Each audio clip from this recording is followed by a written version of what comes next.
हिंदू धर्म में तो इतना पर्दा है कि वाल्मीकि जी की रामायण अगर आप पढ़ेंगे तो उसमें यहाँ तक लिखा है कि रामचंद्र जी की पत्नी सीता का जब हरण हुआ और रावण लेके जब भागा तो हनुमान और लक्ष्मण जब तलाश करने के लिए गए तो सीता जी बड़ी चालाक थी। कहीं चप्पल फेंक गई, कहीं नथुनी फेंक गई, कहीं दुपट्टा फेंक गई, कहीं चप्पल फेंक गई, कहीं कड़ा फेंक गई।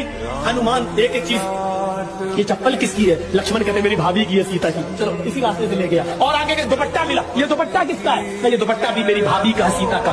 चलो और आगे चलो, इसी रास्ते से लेकर गया और आगे बढ़े। एक एक चीज हनुमान जी देते गए और लक्ष्मण पहचानते गए।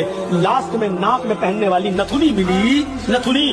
तो हनुमान ने कहा ये नथुनी किसकी है? जल्दी से लक्ष्मण ने कहा अरे यार हनुमान जी ये नथुनी नहीं मालूम है, ये शायद मेरी भाभी की होगी। हनुमान ने कहा सारी चीजें पहचान गए, नथुनी कह रहे होगी।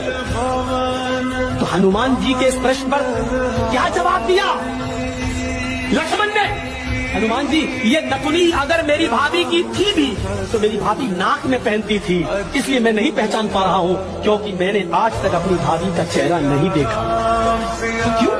अरे वो मेरी भाई की पत्नी है सीता, मेरे भाई की नाम की पत्नी है। मैं कौन होता हूँ उसको देखने वाला, उस पर नजर डालने वाला, उसके चेहरे को देखने वाला? गौर करो, रामचंद्र जी के भाई लक्ष्मण ने अपनी सगी भाभी सीता जी का चेहरा नहीं देखा।